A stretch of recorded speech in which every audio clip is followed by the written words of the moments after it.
no YouTube já.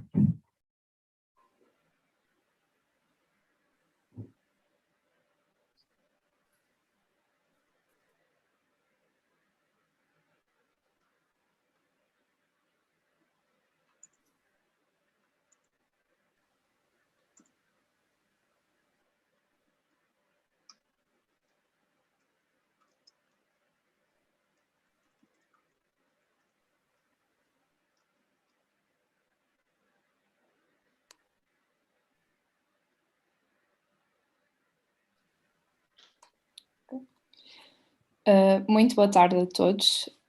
Bem-vindos ao nosso webinar Dia Reuse do Pacto Português para os Plásticos.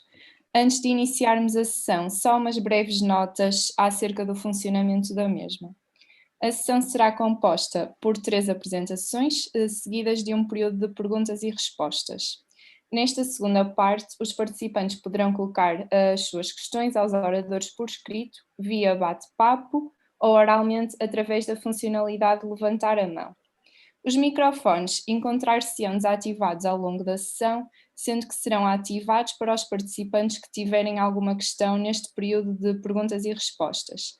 Dar também nota que a sessão de hoje será realizada em inglês e agora passo a introduzir a sessão, bem como o nosso primeiro orador convidado.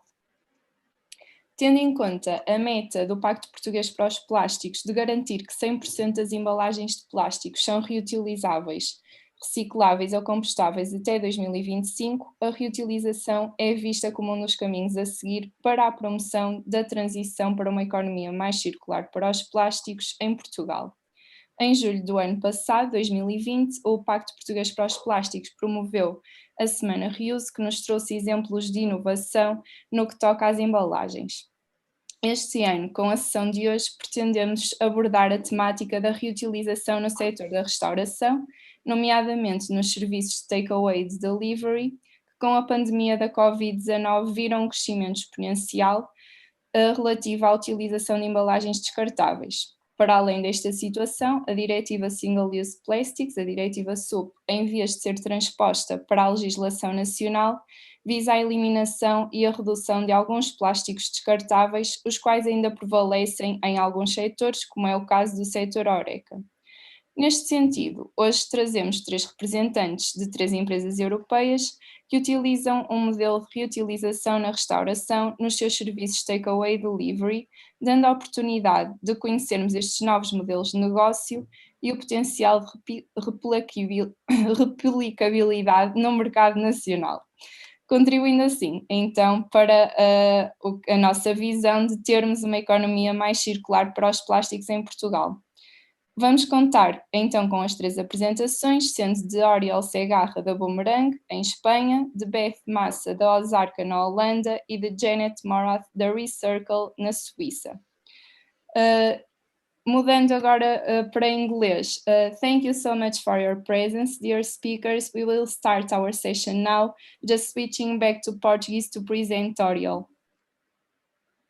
Abrimos então a sessão com a apresentação do Oriol Segarra, CEO da Boomerang. O Oriol é engenheiro industrial, tendo descoberto a economia circular através de uma viagem pelo Sudeste Asiático.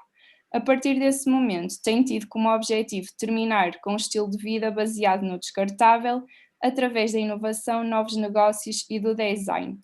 A Boomerang criou a sua primeira solução reutilizável em Espanha para a indústria do takeaway. Através do seu sistema digital, oferece uma solução de zero desperdício e gratuita para que o consumidor possa desfrutar da sua refeição, mais uma vez sem desperdício.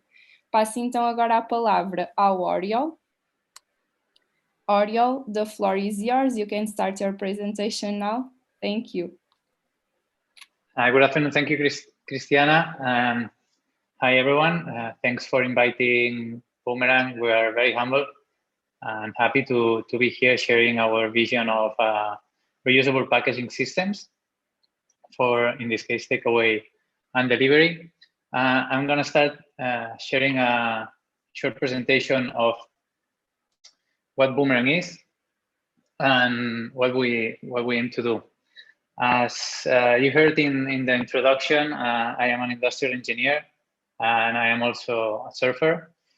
And the problem with my fight battle with single-use plastic comes from that love from the ocean, and my ambition to solve problems as an engineer.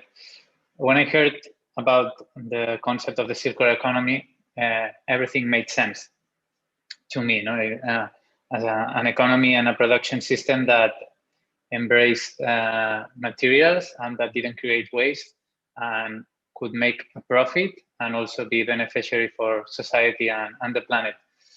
It was at that point that I turned into a consultant for a Spanish circular economy consultancy, and I was working with corporates and media and SMEs here from Spain to change their packaging to more circular ones. However, most of these companies are big and they need a lot of innovation and time to change. So it was very slow from what I wanted to do.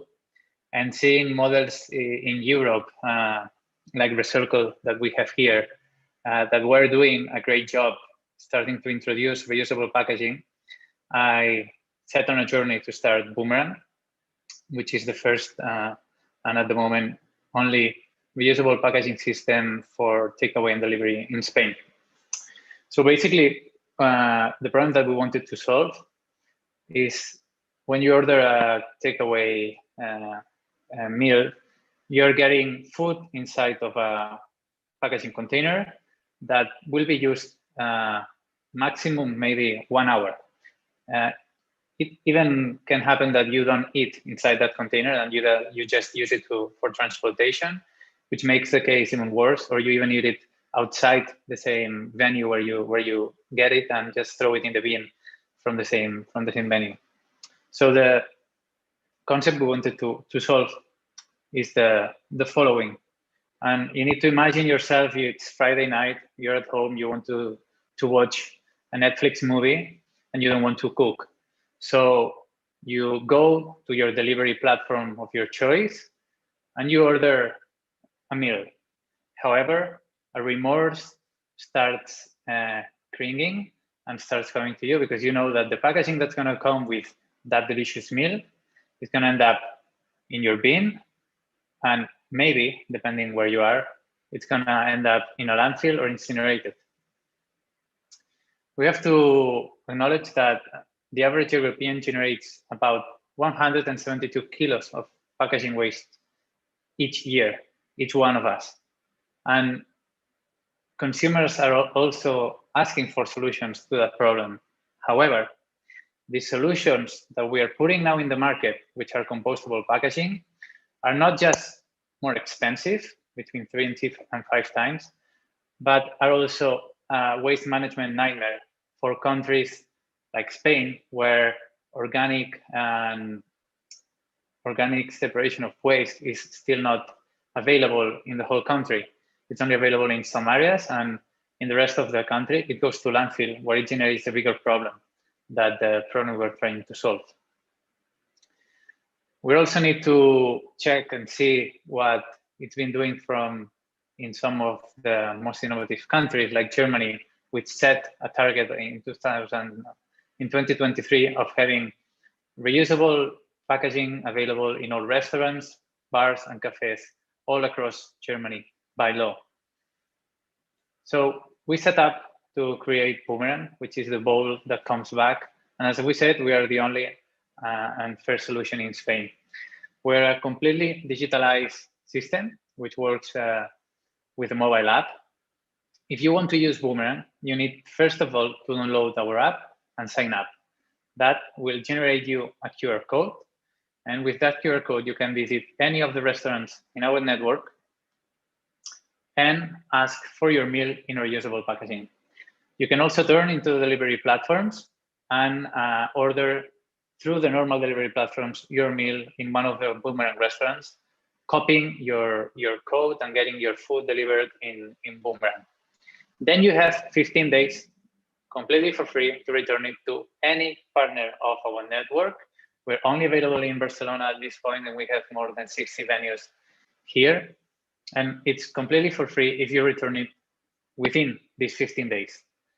If you return it after these 15 days, you get charged €6 per container that didn't come back. And we're very proud to say that we have 99% of return rate of our containers at this point. What happens if you're a restaurant? Well, it's as easy as for users.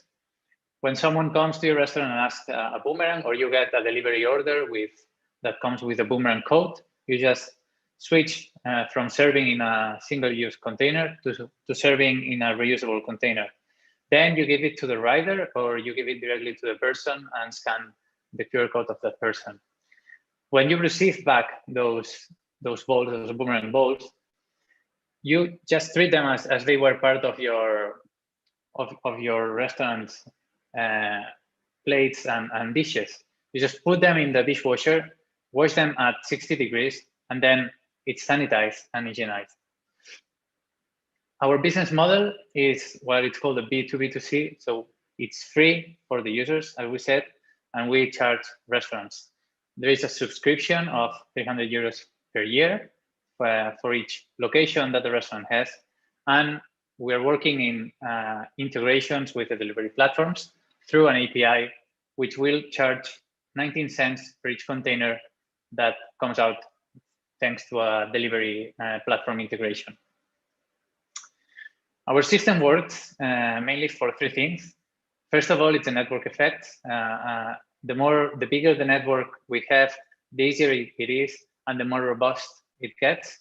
So users will get accustomed to our network, will know what boomerang is, and will be very easy to return our bowls. We are based in a circular economy business model, which is packaging as a service. We don't sell products, we offer services, a packaging service. And that's very attractive for restaurants because they don't have to make an investment on the bowls. They don't have to worry about the stocks because everything is controlled through our platform. And if something breaks or they need to change or they need more bowls, they just need to ask for it through our platform and they get delivered to them in less than 24 hours. Last but not least, we're based in the circular economy model, which is, as we know, and that's what we hear, the vector of growth for Europe in the following years. Regulation is a big chunk to solve this problem. In Spain, where we are based, there is not yet clear regulation for reusable packaging. However, we like to look at Germany, France, and of course Europe, which started the single-use plastic directive, which becomes mandatory from tomorrow, as I'm aware. Spain doesn't have a clear date yet, but it's starting to get noticed, as you can see here in this newspaper snapshot, that politicians are starting to talk about implementing reusable packaging quotas or mandatory for packaging in the following years. Our business vision is to be the first reusable packaging delivery service in Spain, be the leaders in the south of Europe, and widen our impact to other types of packaging, such as pizza, sushi, or hot drinks. These are the markets we aim to go in the future. And in terms of competition, there is a very strong and clear competitor in the north of Europe called Vital, which is very similar to our network. And as we said, we are the only ones here in Spain.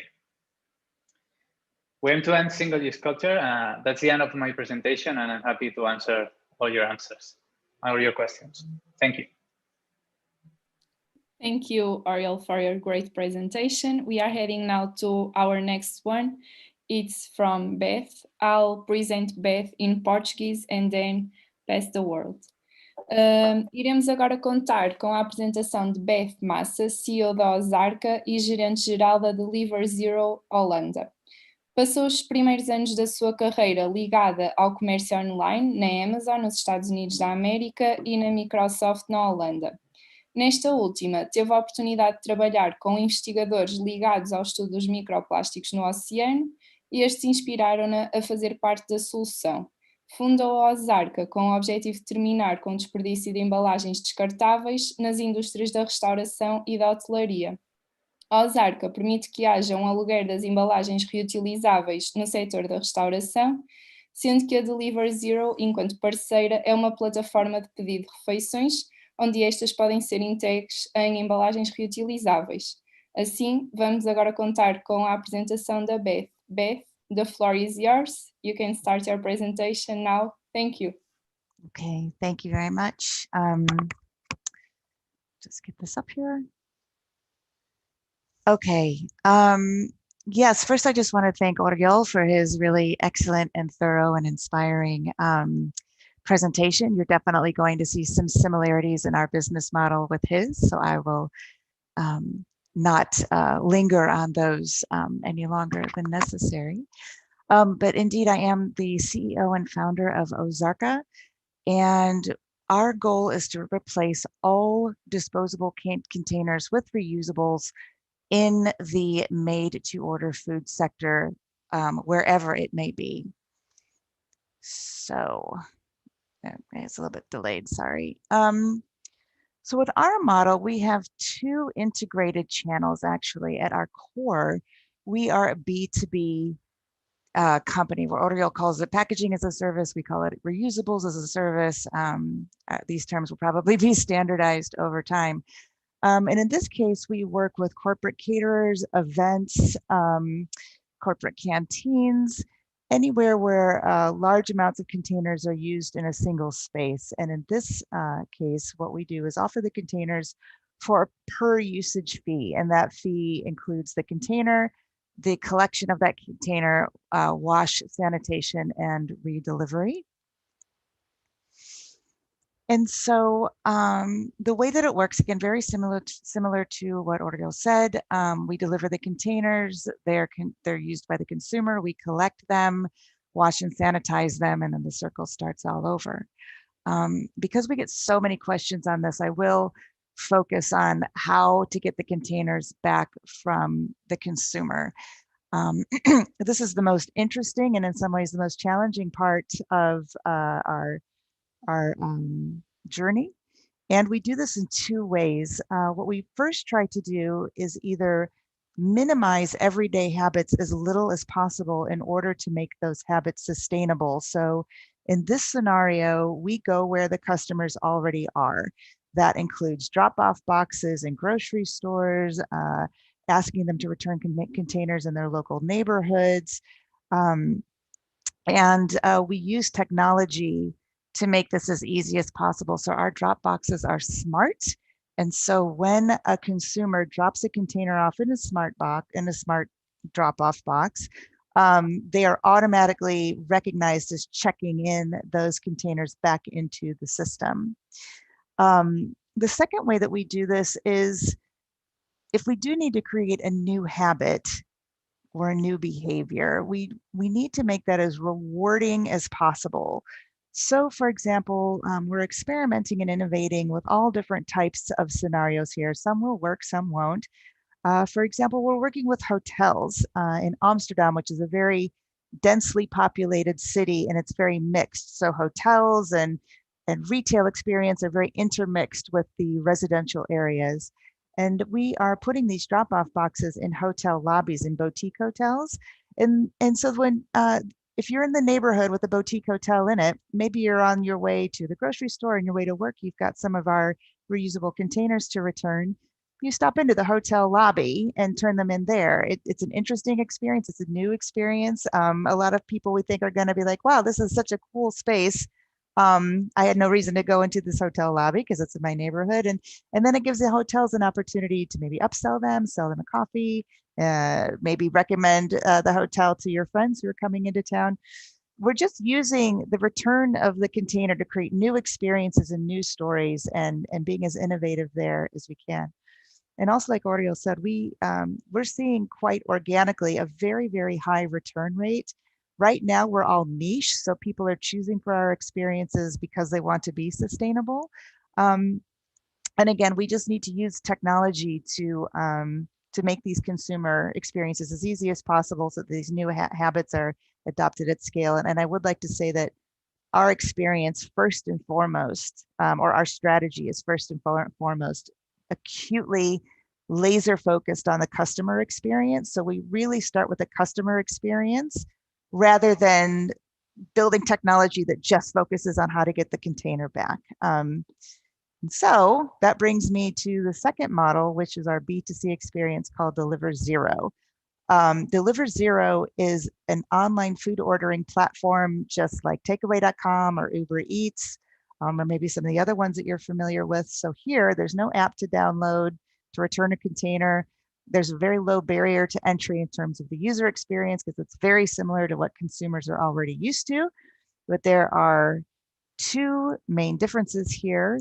One is, of course, we're fulfilling in our reusable containers, and two, we charge a much, much lower commission than some of the other competitors do. And again, the return story here is similar to what you've already heard.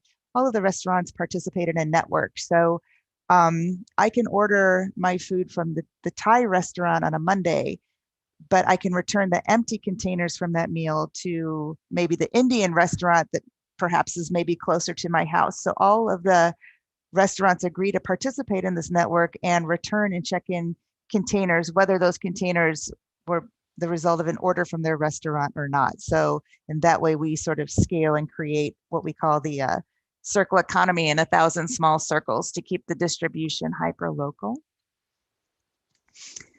And Deliver Zero, I just want to take a moment here to say it's great for restaurants. You know, they save money because they never have to buy packaging. We provide the packaging for them for free. They earn money because we charge a much lower commission than what they're having to put up with now.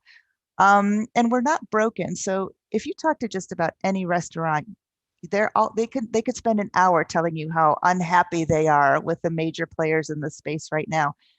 Not only do we have an opportunity here with Deliver Zero to create a sustainable alternative for consumers, but to provide relief for restaurants who feel like they work for the delivery companies and not the other way around. So we just want to offer a much better experience for our restaurant partners. And finally, customers love Deliver Zero. So they're actually choosing for restaurants. You know, if I'm like, well, I have, 10 sushi restaurants available to me, but just this one offers reusable packaging, we're finding that consumers are choosing for that restaurant because of the sustainability story. Again, indeed, we call this the plastic hangover, like we're sort of the cure for it. And so in this comprehensive approach, we are touching the consumer wherever they are eating made to order food. So either at the office, at work, at play, at festivals and events, and at home with takeaway. And in that way, that keeps all of our containers in circulation as often as possible with this variety of comprehensive services that we offer. And I just wanted to thank you all very much. Thank you, Beth, for a great presentation. Let's pass to our final speaker. Por fim, teremos a apresentação da Janet Morath, CEO da Recircle.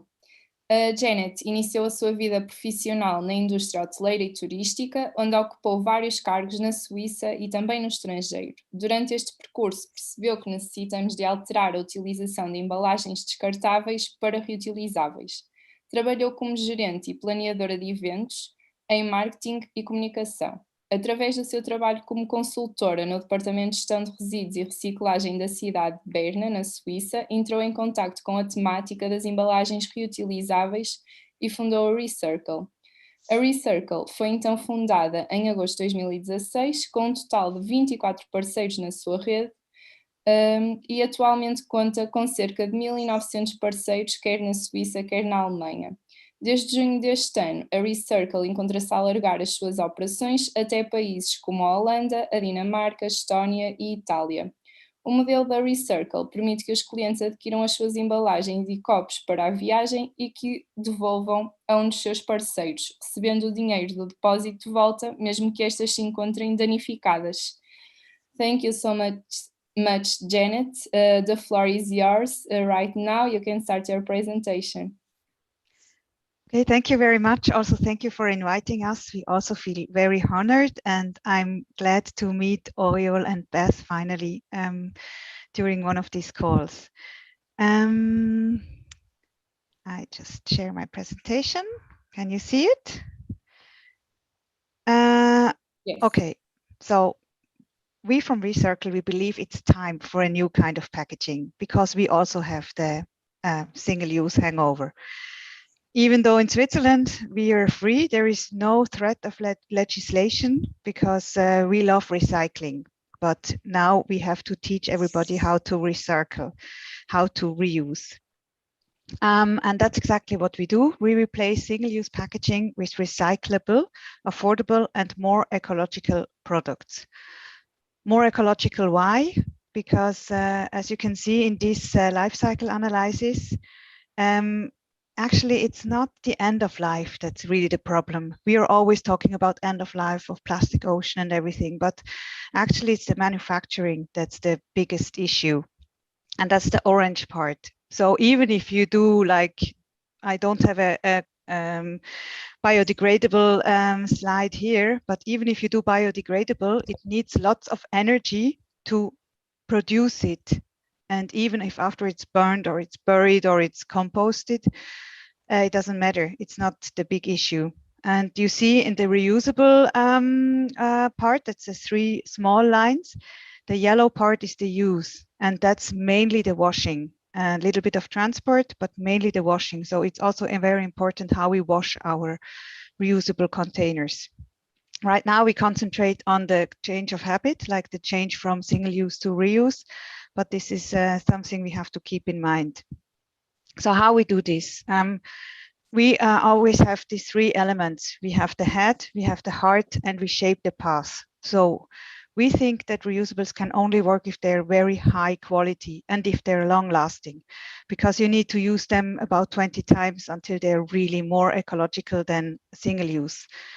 And we kill the critical move. We make them valuable and available. And our vision is a European network.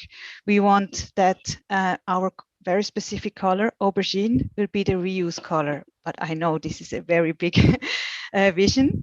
Yeah, that's how we find the feeling. We shrink the change. We want the access over ownership, and we grow the people, and we communicate the target situation. We don't show pictures of straws in fishes and stuff. We just show the nice clean beach. And we shape the path. Reuse is easy, it's affordable. We give packaging a value, and we exchange it lifelong, like you pay once and you have lifelong a box. And we do it with visibility. That's why we have this aubergine color. So we see us as a branch solution. We also work with restaurants. Our products never lose value, even if they're broken. We take them back. We close the circle because we can recycle them, and so it's 100% zero waste.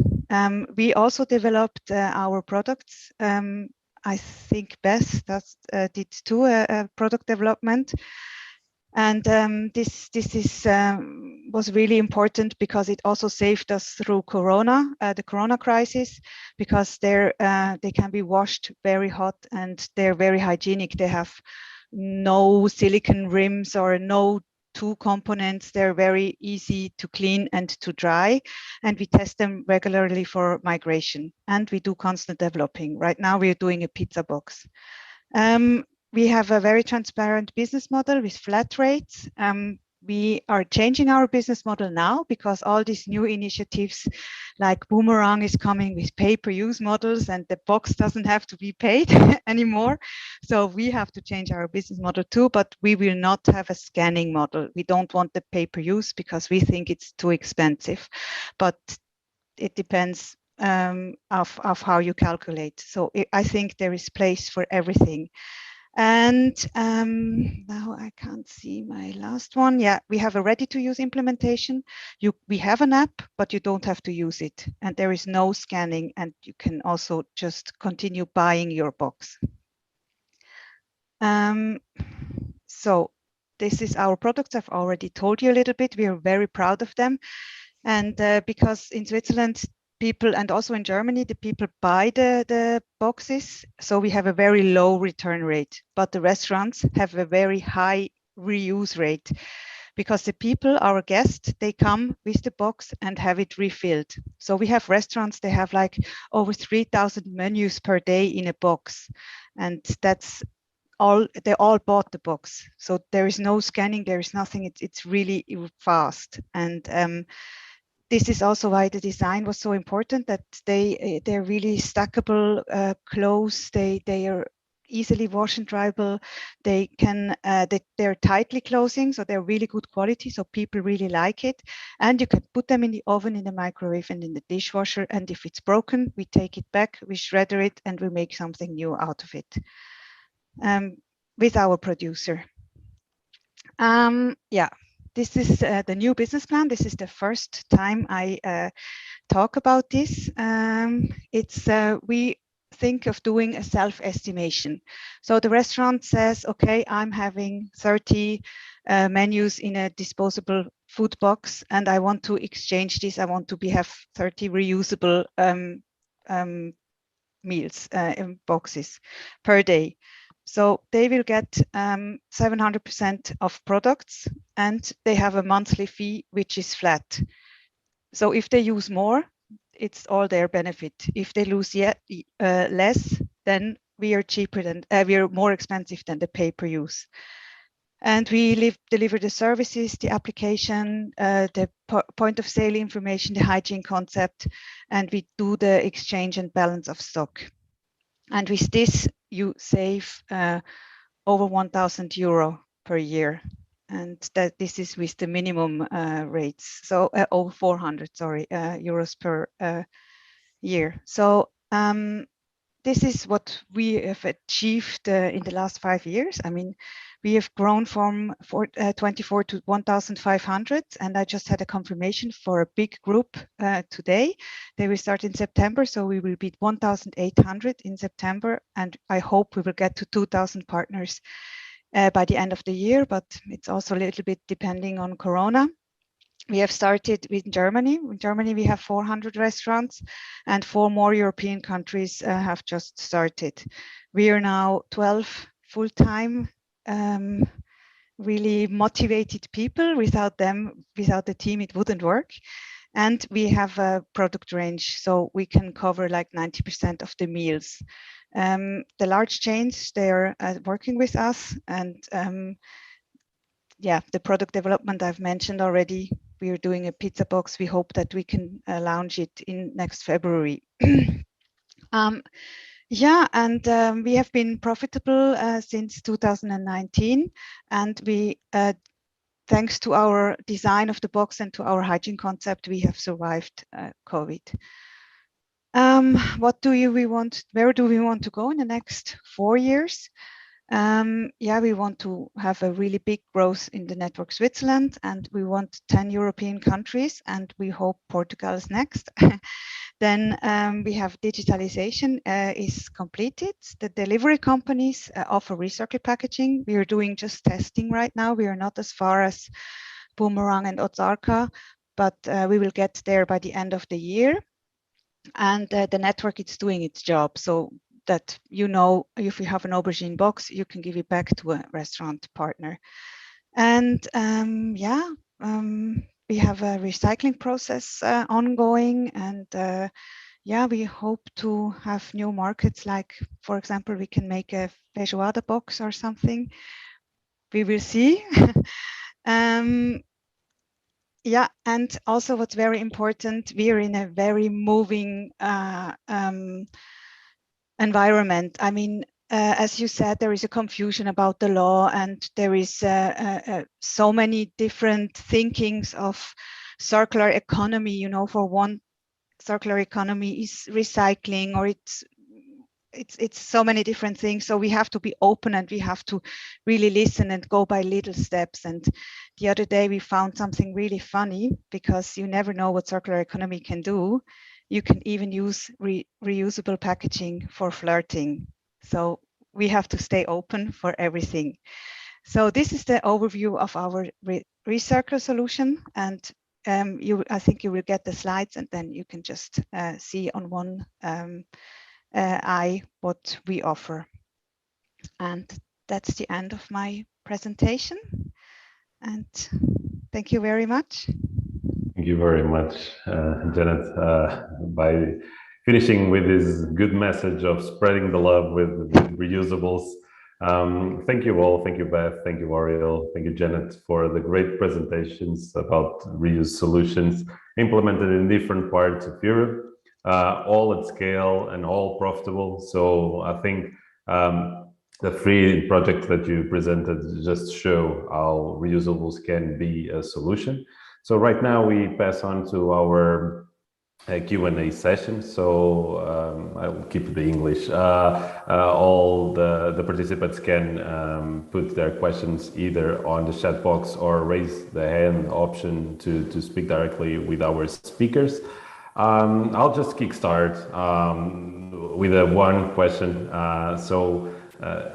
All project seems amazing in terms of the way that they can be implemented and scale in different countries.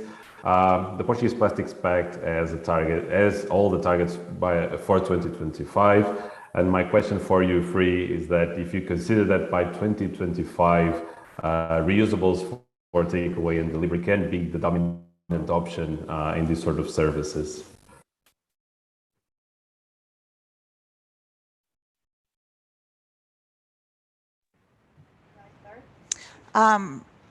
So as we all know, the takeaway and delivery is an enormous business that's growing in double digits year over year in many markets.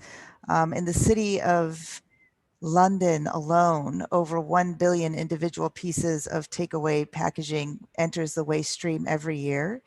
So dominant, of course, my entrepreneurial spirit says yes, absolutely.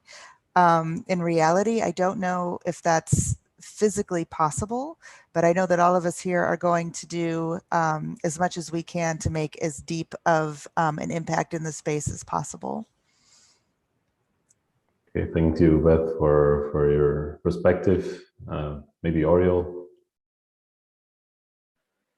So the question was if we think that reusables will be the main option in the future.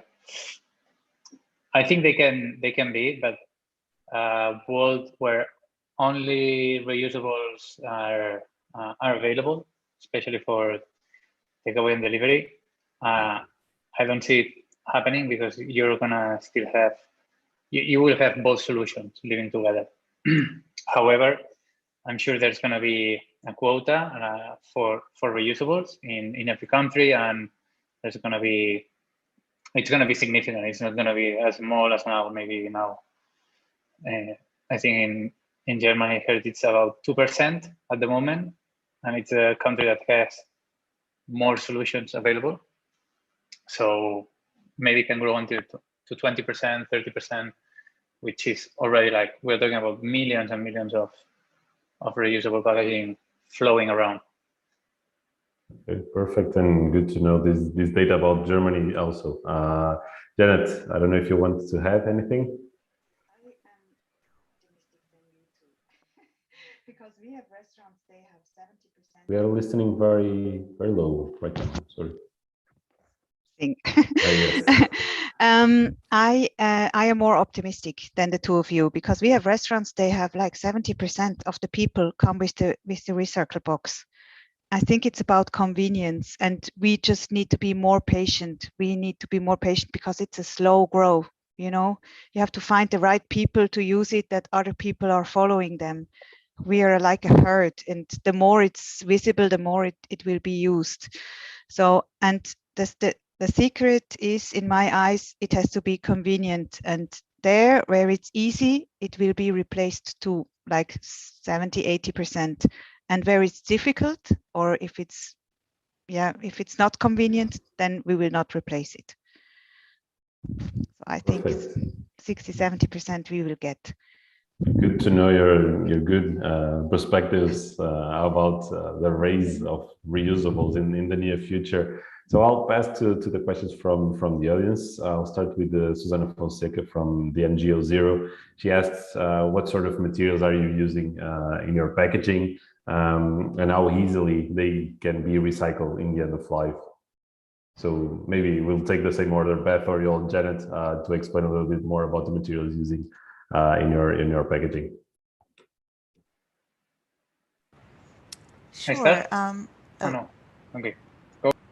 Most of the packaging that we use is a petroleum-based polypropylene. And of course, the story with recycling reusable containers is the same as with disposables. It all has to do with sorting. And so that's why I think all of us here have committed to, we as the packaging supplier or producer take possession or custody of those containers end of life so that we can ensure that they are sorted and recycled properly. And everybody needs to keep in mind that we toss around the word zero waste. I mean, zero waste is extremely difficult to be, again, like optimistic but realistic. What we want to do is extremely drastically reduce the amount of waste to levels that are truly manageable, because of, as we all know, it's all out of control right now. So we're using a polypropylene. As soon as there's a plant-based recyclable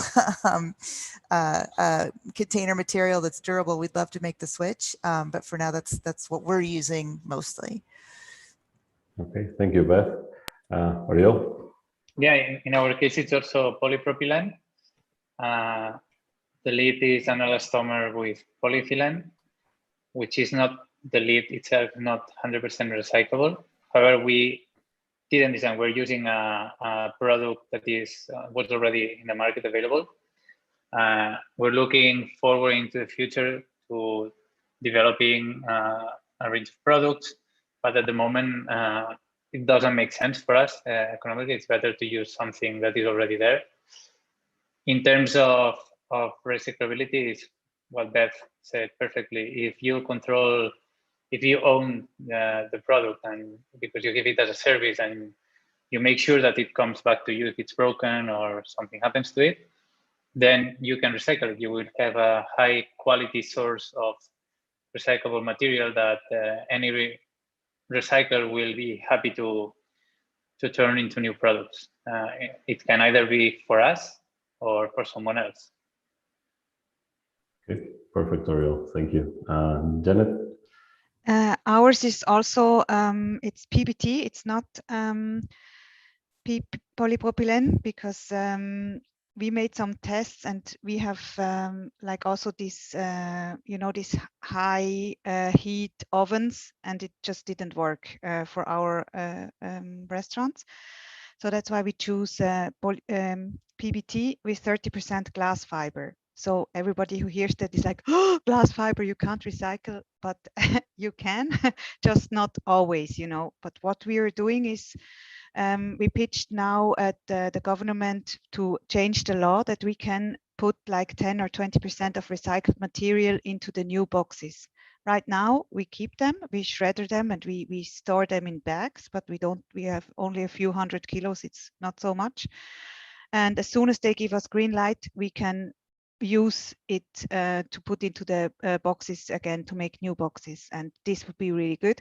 And the lid, we downcycle them already since day one. We make concrete, like for construction sites, something. So we thought, okay, it's a downcycle, but it's a second life immediately. Because it's a very high quality polypropylene, but because it's transparent, if you recycle it, it will not stay transparent. So that's why we decided this. But we're on a scoop now. We are developing recycled PBT. That's from, we upcycle PET bottles and make PBT out of them. It's a chemical recycling. And then we will, in the second step, we will use used glass fiber, like reused glass fibers. And in the third step, we will exchange the petrol with oil from the kitchens.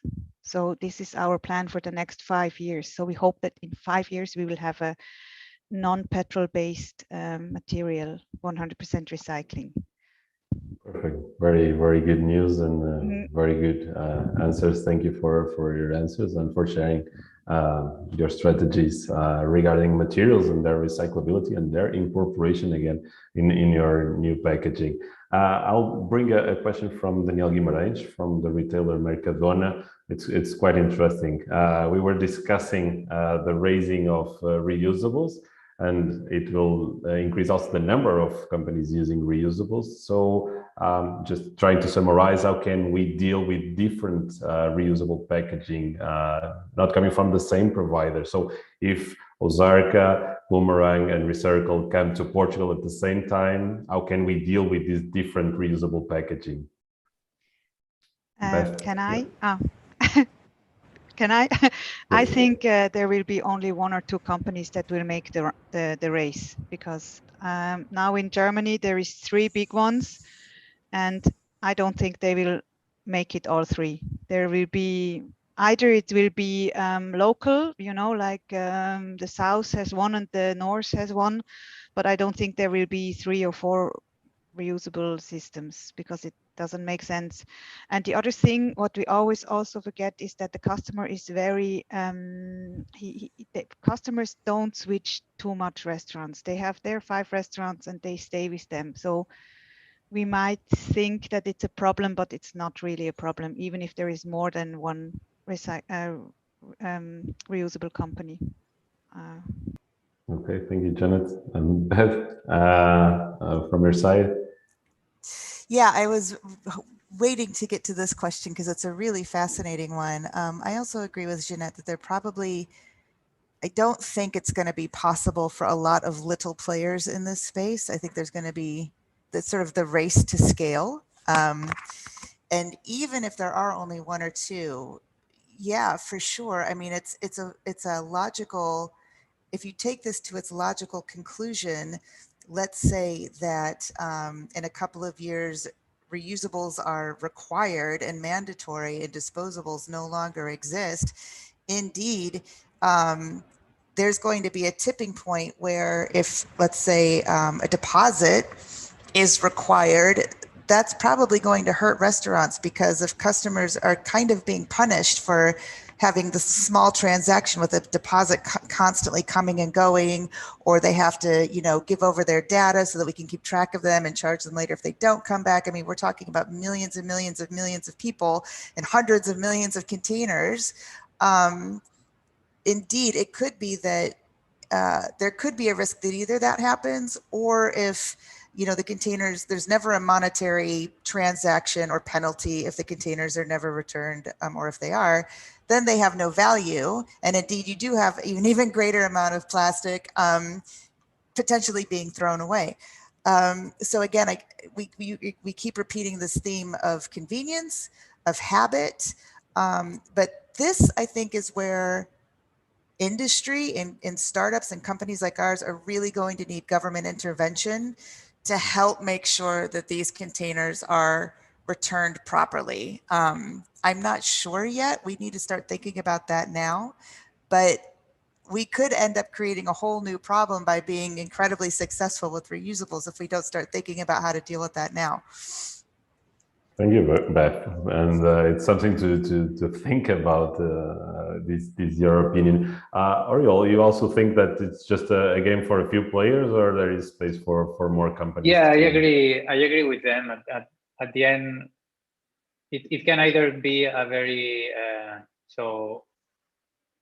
open system. No, I think maybe you can share some threads and make it an open system where even if there are different players, it all works through the same, I don't know, like the same infrastructure, like the return systems for bottles in Germany. You have different type of bottles. However, everything works through the same, everything is controlled, no? And there is only one code and everything works this way, and you cannot put a fund, so a deposit of 30 cents. Now it has to be 25 cents for PET bottles, it has to be 15 cents for glass bottles, and everything is regulated in that case. No?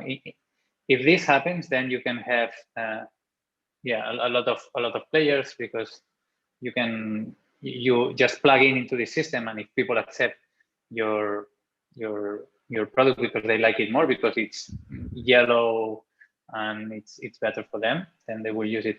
If it's purely as private companies and it's a very private sector, and you build everything your own from bottom up, then yeah, you will have only 1-2 players maximum, I think. So it's a question that I already posed to actually the Ellen MacArthur Foundation.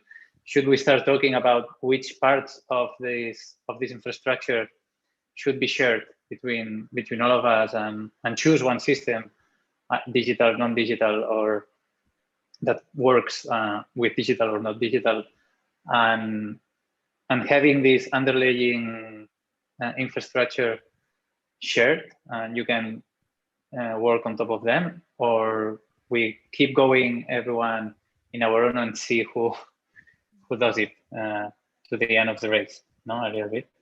It's interesting, but at the end, not all countries have the same acceptance for reusables. No, as I said, here in Spain, it's still very difficult. Like reusable packaging is something super new. We do need to do a lot of.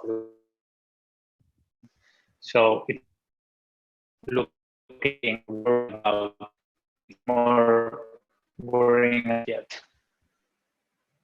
Okay, yes, it's some also food for thought about this common infrastructure that can lead to open space for more companies to work in the field of reusables. Janet, you activate your mic. I don't know if you want to add anything.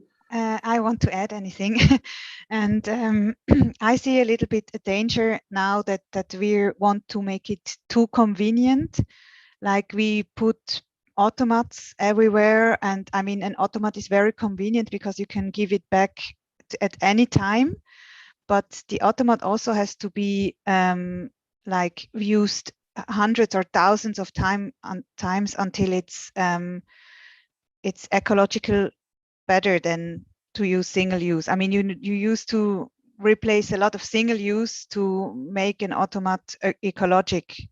And it's also the scanning. I mean, when I heard first about these scans, 3 scans per meal, I was like, oh my God, this is also using electricity and transfer and storage, but it's nothing. So, but we have to make sure that we don't add too many things on the reusable, that we have to keep it simple and stupid. So it's better than, it has to remain better than single use. So this is kind of my message to all of us, that when we introduce something new, we have to think about it. Really, is this still ecological, or is this just to make it convenient? Okay, great to know. And this leads me to the next question. And Beth already touched this point, but Susana Fonseca from Zero is asking when these sort of business scale up, especially when no deposit is charged. How can we sustain the system? And I will challenge Oriol to give us his perspective. When the usage is for free, you mean this question? Yes, how you track all these.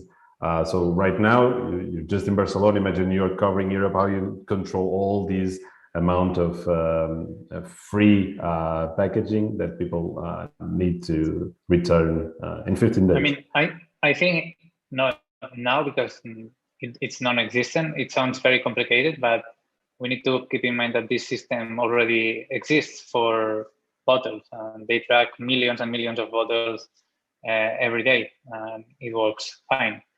It's just making it into maybe an environment that is more complex, because now, that's clear. I think here in Spain, deliveries are booming, and everyone orders through delivery. Takeaway is declining, and delivery is going up and up. So you need to integrate yourself with these platforms, and you need to be plugged in there. And that's the way you're going to be able to scale it, and then build a robust system, which is also convenient and easy, not too complicated, behind it, that can support all these small operations that maybe need to happen between moving this container to this restaurant, etc. No, but I think it's something that, maybe Jeanette can answer more, as they scaled quite well in Switzerland. More than 1,800 restaurants is really a success, I think. Janet, do you want to add?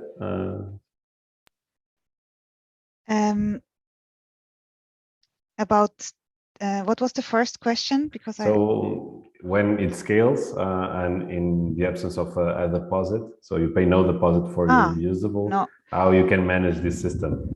I don't think it will work without a deposit. I mean, the ideas you have, Oriel, and I think Bash too, that they can like use it for free for 10, 15 days, you know, that's a good, I think that's a really good idea. Because if you have it for free, then they will throw it away again. This behavior change doesn't go so fast. Okay. Beth, do you want to add anything? Yeah, agree. I mean, we don't give the containers away for free. So we do have a way of invoicing or charging the user for the container once it comes back. With our B2B operations, with our reusables as a service, we have a contractual agreement with the caterer and their corporate client that for any containers that do go missing, we all share the cost in replacing that container. But it's our responsibility to put, you know, lots and lots of signage up to make sure that the employees know that the containers are reusable. It's one of these things, and I see that somebody, Anna, has asked about producing plastic, and she's absolutely right. We need an alternative, and Jeanette, once again, it's just thrilling to see that you're making progress on replacing petroleum-based plastic. We do need to replace petroleum-based plastic. There is no viable solution or alternative for it on the market now. So recyclable polypropylene is, I apologize, I just got us way off topic. I'm gonna save that. So yeah, sorry about that. We'll get to that in a second. Okay, perfect. Thank you, Beth. So we have... I can maybe add something to Janet. this. Anna, we really tried lots of materials. I mean, we even tried wood, you know, we tried glass, we tried iron stuff, like, you know, the bento boxes and everything, but nothing was accepted by the customer. And what we need to do is we need to change behavior. We need to make it easy. And if you have a tight closing, really high quality plastic box, you can have more impact than with a nicely designed glass box that nobody wants. So this was our approach. And yeah, I mean, the plastic-free packaging, I'm not sure if we can really get there, because the others is also chemicals, you know, this, if it's petrol-free, you need additives and stuff. Metal cannot go into the microwave for the magnetrons, Yeah. so metal has its limitations. But these are why I love this particular question, because it pulls back the curtain on the complexity of food packaging.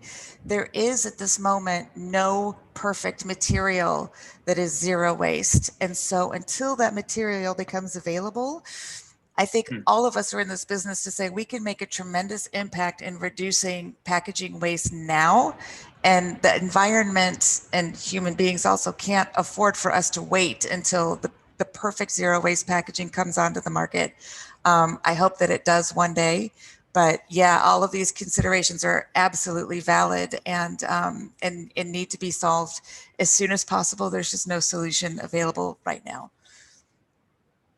Okay, perfect. I don't know how, Oriol? Just to agree, to add on that, I think we need to move on from the plastic is the problem. Like, yeah, that nice cover from National Geographic did help a lot, but we need to move away from that, putting plastic as the enemy. Plastic is not the enemy, it's how we use it. And we need to keep teaching and preaching about this. And it doesn't matter if it's bamboo, glass, or metal or plastic. It's if we make sure that we build systems that are resilient, that make sure that most of this packaging will come back and will be used hundreds or thousands of times, and it's gonna be then. It's not gonna be a question about which material. It's gonna be a question about what material is best for this solution, not to be used 100,000 times.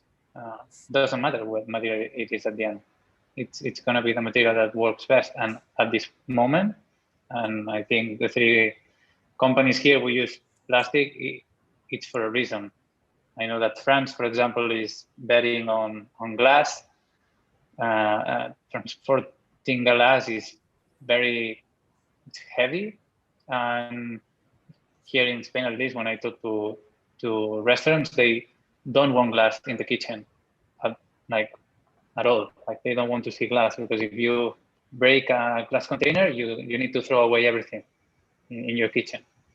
So plastic at this point, for these solutions that we're bringing to the market, is the best option. No doubt. Thank you, Oriol. And it really touches a critical point, and is where the Portuguese Plastics Pact stands for. Plastic is not the problem as far as we use it in a circular way. I'll just take these last 2 minutes to ask you, Oriol, to bring back this picture that you just showed in the beginning of the session. In Portugal, we are just in a confusing moment regarding the implementation of the single-use plastics law, and I think this image is also to raise awareness that we need to be very careful about legislation. And I'll just ask you, the three of you, just a brief comment about this picture, just to end up the session today. Starting with Beth.